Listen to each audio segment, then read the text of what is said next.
आज हम पढ़ रहे हैं संस्कृत आमदनी कक्षा 6 का चतुर्दशः पाठः विभक्तयः। ये विभक्ति का बहुवचन है। विभक्ति का अर्थ होता है बांटना। इसे हिंदी में बोला जाता है विभक्तियाँ। इसमें क्या है ना, हमें सिर्फ और सिर्फ विभक्तियों का शुरुआती ज्ञान यहाँ पे लेना है। मीन्स हमें ये पहचानना है कि जो विभक्ति है उसका चिन्ह क्या है, क्या उसकी पहचान है, किस तरीके से हम उसको पहचान सकते हैं। इस चैप्टर में 7 विभक्तियाँ बताई गई हैं। पहला है इसमें प्रथम विभक्ति, जिसे कर्ता कारक भी बोलते हैं। कर्ता का अर्थ होता है डूअर यानी कि सब्जेक्ट।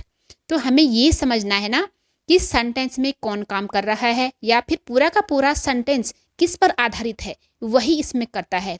इसका चिन्ह नहीं होता है, लेकिन ज़्यादातर ये बिना चिन्ह के आता है। यहाँ पर हिंदी में अनुवाद है।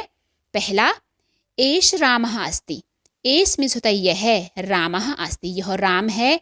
तो इसमें कर्ता कौन है, यानी कि राम। पूरा का पूरा सेंटेंस जो है ना राम पर आधारित है, इसलिए राम क्या है इसमें प्रथम विभक्ति में है। सा बालिका पठति, अर्थात वह बालिका पढ़ती है या फिर वह बालिका पढ़ रही है। तो संस्कृत में क्या होता है ना, जो लट लकार होता है वो प्रेजेंट टेंस को इंडिकेट करता है। लेकिन इंग्लिश में क्या होता है ना कि प्रेजेंट टेंस के भी 4 पार्ट हो जाते हैं, जैसे कि इंडेफिनिट और कॉन्टिन्यूअस। तो इंडेफिनिट और कॉन्टिन्यूअस दोनों के लिए इसमें लट लकार यूज होता है। इसलिए जब भी ये लट लकार होता है ना, तो हम ये बता नहीं सकते हैं कि ये ती है, ता है या फिर रहा है, रही है, इसमें आता है। हम इसमें से अपने सेंस के अकॉर्डिंग कुछ भी यूज कर सकते हैं। अब है ख द्वितीय विभक्ति, जिसे कर्म कारक भी बोलते हैं, जिसका चिन्ह होता है को, लेकिन कभी कभी ये बिना चिन्ह के भी आता है। तो क्या होता है ना कि कर्ता के काम का जिस पर डायरेक्टली असर होता है ना, तो उसे बोलते हैं कर्म, जिसे इंग्लिश में बोला जाता है ऑब्जेक्ट। इसको हम पढ़ के और अच्छे से समझते हैं। गोपालः धेनुम दोग्धि। गोपाल धेनुम गाय को, दोग्धि मीन्स दूह रहा है या फिर दूध निकाल रहा है। तो धेनुम धेनु को, यहाँ पर तो चिन्ह आया है को, लेकिन कहीं कहीं पर चिन्ह नहीं आता है। जैसे रमा ग्रामम गच्छति, रमा गांव जा रही है या फिर रमा गांव जाती है। तो यहाँ पर ग्रामम, यहाँ पर तो कर्म कारक है लेकिन चिन्ह नहीं आया है, लेकिन फिर भी हमें ये समझना है ना कि यहाँ पर कर्म कारक है, क्योंकि रमा के काम का यहाँ पर डायरेक्टली असर हो रहा है। और इसकी एक पहचान होती है कि ज़्यादातर इसमें अगर ये सिंगुलर फॉर्म में आता है यानी कि एक वचन में, तो इसमें बिंदी की मात्रा आती है सब में। अब है कि सह क्रीडा क्षेत्रम क्रीडति। वह क्रीड़ा होती है खेल, क्षेत्र यानी कि फील्ड। खेल के फील्ड में मीन्स खेल के मैदान में, क्रीडति खेल रहा है या फिर खेलता है। सह क्रीडा क्षेत्रम क्रीडति, वह खेल के मैदान में खेल रहा है।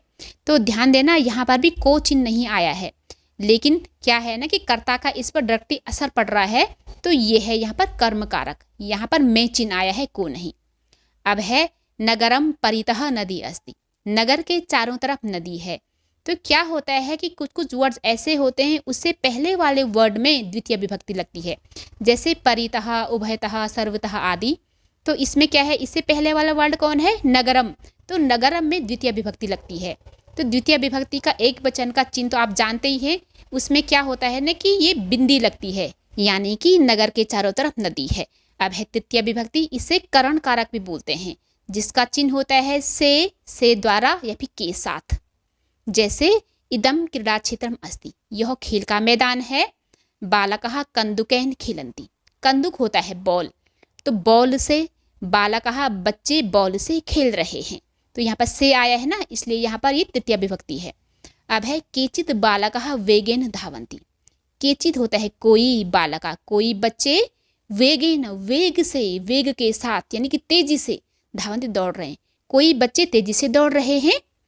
वयम नेत्राभ्याम बालकान पश्यामः। वयम होता है हम सब, नेत्राभ्याम यानी कि 2 आँखों से, बालकान बच्चों को, पश्यामः देख रहे हैं, हम आँखों से बच्चों को देख रहे हैं। बालकः सहचरे सह क्रीडन्ति, बच्चे सहचरे अर्थात दोस्तों के, सह मिस होता साथ, क्रीडन्ति खेल रहे हैं, बच्चे दोस्तों के साथ खेल रहे हैं। अत्र बालिकाः अपि उत्साहन क्रीडन्ति। अत्र मिस यहाँ, बालिकाः ये बालिका के बहुवचन है, मिस लड़कियाँ, अपि मिस भी, उत्साहन उत्साह के साथ, क्रीडन्ति खेलती हैं। यहाँ बालिकाएं भी उत्साह के साथ खेलती हैं। तो यहाँ पर क्या है, जो भी ये रेड अक्षर में है वो सब के सब तृतीय विभक्ति है, और यहाँ पर भी है उत्साहन। अब है चतुर्थी विभक्ति अर्थात के लिए इसका चिन्ह है, जिसे संप्रदान कारक भी बोलते हैं। विद्यालया शिक्षाए भवन्ति अर्थात स्कूल शिक्षा के लिए होते हैं। छात्रा पठनाय विद्यालय गच्छन्ति छात्रा ये विद्यार्थियों के लिए है, पठनाय पढ़ने के लिए स्कूल जाते हैं, बच्चे पढ़ने के लिए स्कूल जाते हैं।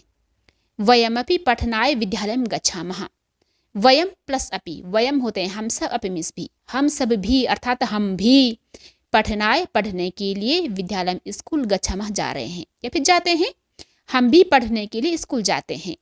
यूयम अपि शिक्षाय तत्र गच्छत यूयम प्लस अपि, यूयम होता है तुम सब, जैसे त्वम युवाम यूयम, यूयम तुम सब भी, शिक्षाय शिक्षा के लिए, तत्र मीन्स वहाँ, गच्छत जाते हैं, तुम सब भी पढ़ने के लिए शिक्षा के लिए वहाँ जाते हैं।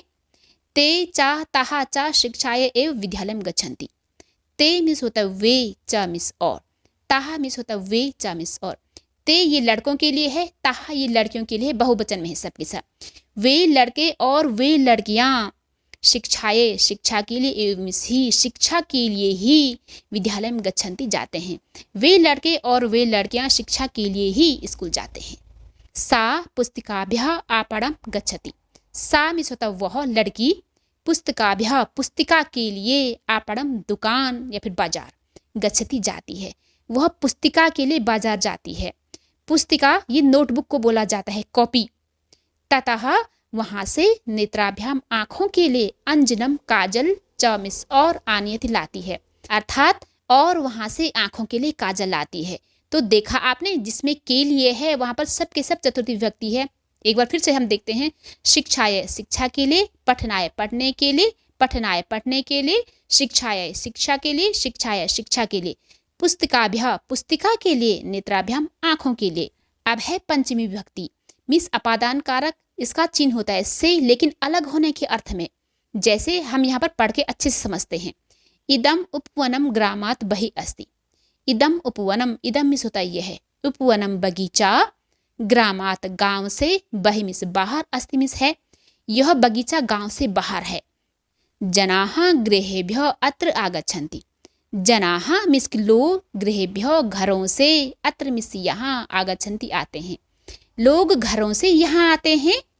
मालाकारः कूपात जलम आनयति मालाकारः माली, कूपात कुएं से, जलम पानी, आनयति लाता है, माली कुएं से जल लाता है। अब है सह जलैन वृक्षान सिंचति सह मीन्स होता वह जलैन पानी से, वृक्षान पौधों को, पेड़ों को, सिंचति सींचता है, वह जल से पेड़ों को सींचता है। यदा फलानि पक्वानि भवन्ति तदा तानि वृक्षेभ्यः पतन्ति यदा मीन्स जब, फलानि ये फल के बहुवचन है, पक्वानि पक रहे, भवन्ति होते हैं, जब फल पके हुए होते हैं, तदा मीन्स तब, तानि मीन्स वे, वृक्षेभ्यः पेड़ों से, पतन्ति गिरते हैं अर्थात जब फल पके हुए होते हैं तब वे पेड़ों से गिरते हैं। उपवन रक्षकः उपवन की रक्षा करने वाला अर्थात माली, उपवनात उपवन से, फलानी फल, आपणम बाजार, नयति लाता है अर्थात माली बगीचे से फल बाजार ले जाता है। जनाः मिस लोग, तानि मिस वे, कौन, फलों को, आपणात आपणा से यानी कि बाजार से, दुकान से, गृहम घर, नयंती लाते हैं अर्थात लोग उनको बाजार से घर लाते हैं। यहाँ पर आपने उन शब्दों को देखना है जिसमें पंचमी विभक्ति लगती है, जिसका चिन्ह होता है से यानी कि अलग होने के सेंस में। जैसे ग्रामात गांव से, ग्रेव्य घरों से, कूपात कुएं से, ये गलत शब्द क्या है, वृक्षान नहीं होता है। अब है वृक्षेभ्यः पेड़ों से, उपवनात बगीचे से, आपणात दुकान से। तो क्या होता है ना कि पुल्लिंग और नपुंसक लिंग के एक वचन के एंड में ना ये ता लगता है हलंत वाला, और बहुवचन में लगता है भ्याह, ये उसकी पहचान है। अब है षष्ठी विभक्ति जिसे संबंध कारक भी बोलते हैं, जिसका चिन्ह होता है काकी के या फिर रारी रे। जैसे इदम एकम सुंदरम उद्यानम अस्ति, यह एक सुंदर बगीचा है, उद्यानम होता है बगीचा, अस्ति मिस है, इदम मिस होता यह है, यह एक सुंदर बगीचा है। अत्र प्रातः सूर्य से प्रकाश भवति, अत्र मिस यहाँ, प्रातः सुबह, सूर्य से शूर्य का, प्रकाश उजाला भवति होता है, यहाँ सुबह सूर्य का प्रकाश होता है, सूर्य का उजाला होता है। प्रकाशेन उद्यानस्य शोभा भवति, प्रकाशेन प्रकाश से उद्यानस्य बगीचे की शोभा सुंदरता भवती होती है। उजाले से बगीचे की सुंदरता होती है। अब वायु मंदम मंदम वहती, वायु यानी कि हवा मंदम मंदम मंद मंद बहती बहती है, हवा मंद मंद बहती है। पुष्पाणि विकसंती, पुष्पाणि यानी कि फूल, विकसंती खिलते हैं, फूल खिलते हैं। और क्या होता है, पुष्पाणाम गंधः प्रसरति, पुष्पाणाम पुष्पों के, फूलों के, गंधा होता है खुशबू, प्रसरति फैलती है, फूलों की गंध फैलती है। भ्रमरा कुसुमानाम ऊपरी भ्रमरंती, भ्रमरा भौरे कुसुमानाम फूलों के ऊपरी ऊपर भ्रमरती भ्रमण करते हैं या फिर गुनगुनाते हैं। कोकिलाः कोयलें वृक्षाणाम पेड़ों के ऊपरी ऊपर कूजंती कूजती है, कूं कूं करती है। और कोयल पेड़ों के ऊपर कूं कूं करती हैं। प्रतापस्य पिता उद्यानम रक्षति, प्रतापस्य प्रताप का पिता उद्यानम बगीचे की रक्षति रक्षा करता है। तस्य मिस होता उसकी माता, पादपान पौधों को सिंचती सींचती है। अब आपने उन शब्दों को देखना है जिसमें कि षष्ठी विभक्ति लगी है, अर्थात जिस शब्द का भी अर्थ काकी के से जुड़ा होगा ना या फिर रारीरे से, वही षष्ठी विभक्ति का होगा। जैसे सूर्य से, सूर्य का, उद्यान से बगीचे की, पुष्पाणाम फूलों की, कुसुमानाम फूलों के, वृक्षाणाम पेड़ों के, प्रतापस्य प्रताप का। और यहाँ पे तस्य भी है यानी कि उसका, पादपान नहीं है, ये गलत छप गया है। अब है सप्तमी विभक्ति जिसे बोला जाता है अधिकरण कारक, जिसका चिन्ह होता है में, पर या फिर पे। जैसे सायंकाले वयम उद्यानम गच्छामः, अर्थात सायंकाल में हम उद्यान में जाते हैं।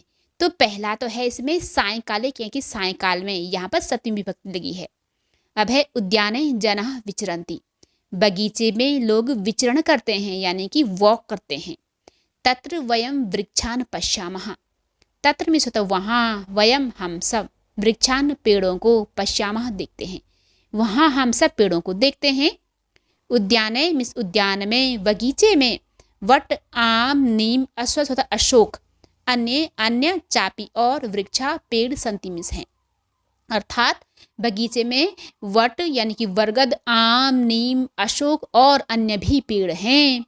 खगाः वृक्षेषु निवसन्ति, खगाः मिस चिड़ियाँ, वृक्षेषु पेड़ों में, निवसन्ति निवास करती हैं, चिड़ियाँ पेड़ों में निवास करती हैं। वृक्षेषु पक्वानि फलानि सन्ति, पेड़ों में पके फल हैं, वृक्षों में पके फल हैं। अब है लतासु कुसुमानि विकसन्ति, लतासु लताओं में, कुसुमानि फूल, विकसन्ति खिलते हैं, लताओं में फूल खिलते हैं। उद्याने उद्यान में, एकः एक, तडागः तालाब, अपिमिस भी अस्तिमिस है, बगीचे में एक तालाब भी है। जले पानी में, कमलानि कमल, विकसन्ति खिलते हैं, पानी में कमल खिलते हैं। कमलेशु कमलों में, भ्रमरा भौरे गुंजंती गूं गूं करते हैं, गुनगुनाते हैं, कमलों में भौरे गुनगुनाते हैं। तड़ागे अर्थात तालाब में, मत्स्या मछलियाँ, अपिमिस भी संतिमिस हैं, अर्थात तालाब में मछलियाँ भी हैं। सायंकाले सायंकाल में, बालकः लड़के, बालिकाः लड़कियाँ, चौमिस और उद्याने बगीचे में क्रीडंत खेलते हैं। सायंकाल में लड़के और लड़कियाँ बगीचे में खेलते हैं।